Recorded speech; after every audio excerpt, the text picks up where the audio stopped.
Cette vidéo va changer ta manière d'utiliser Windows.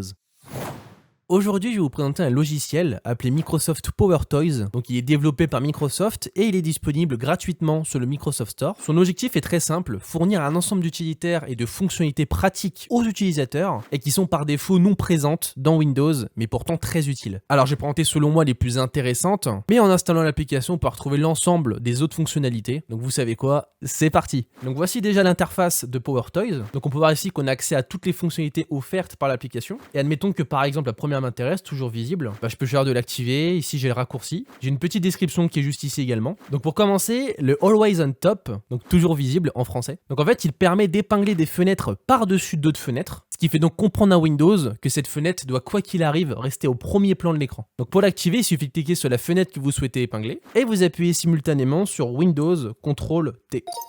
Un petit son va se produire et la fenêtre restera donc au premier plan. On a également la fonctionnalité Color Picker, donc qui, comme son nom l'indique, permet de faire apparaître un utilitaire de sélection de couleurs. Donc c'est très utile si vous êtes designer par exemple, ce qui permet d'éviter d'aller sur Google ou d'utiliser un autre programme de sélection de couleurs. Donc pour l'activer, il suffit d'appuyer sur Windows, Maj et C. On peut voir qu'on a une petite fenêtre qui apparaît et ensuite je peux sélectionner comme ça la couleur qui m'intéresse. Donc par exemple, je vais prendre le violet et ensuite j'ai une autre fenêtre qui apparaît qui donne plus d'informations sur la couleur sélectionnée. Autre fonctionnalité également très intéressante, l'image Resizer, donc qui permet d'un clic droit et d'un clic gauche de redimensionner n'importe quel type d'image. Donc là par exemple j'ai une image en format PNG, donc c'est le logo de FIFA 23, et en faisant un clic droit et ensuite un clic gauche sur redimensionner les images, je peux tout simplement le redimensionner directement sans avoir besoin d'ouvrir quelconque logiciel. Avec la fonctionnalité Keyboard Manager, on peut tout simplement remapper, c'est-à-dire changer l'action attribuée à chacune des touches de votre clavier. Donc pour cela il suffit de se rendre dans PowerToys, on va dans Keyboard Manager, on clique sur remapper une touche, et en fait il suffit de cliquer ici sur le petit plus, sélectionner la touche que vous souhaitez remapper, donc par exemple F5, et dans Mapper A, je peux choisir une action qui va se réaliser en appuyant cette touche. Avec la fonctionnalité Quick Accent, fini les galères de touches pour trouver l'accent que vous souhaitez. Pas mal cet argument publicitaire, non?